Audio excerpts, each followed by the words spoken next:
కేసీఆర్ ఒక దశలో అత్యంత దారుణంగా అవమానించారు. ఏంటి ఆ ఎపిసోడ్ వెనుక ఉన్న రీజన్?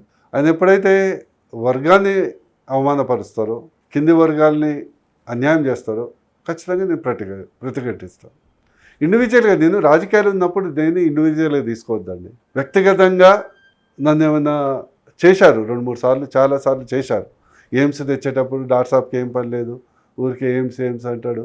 ఎయిమ్స్ వస్తే నిరుపేదలు బాగుపడతారు. అసలు మీ పేరు ఆయన పేరు చిరస్థాయిగా నిలిచిపోతుంది వారికి కదా. సొంత పేరు తప్పితే ఎవరి పేరు రావటం ఆయనకి ఇష్టం ఉండదు. దట్ ఈస్ అ ఫండమెంటల్ ఆయన మానసిక జబ్బు.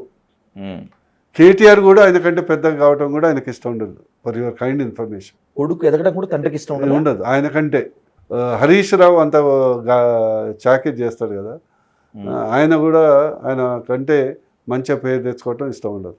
అందుకొరకే కదా ఇరిగేషన్ ప్రాజెక్ట్ నుంచి పీకేసింది.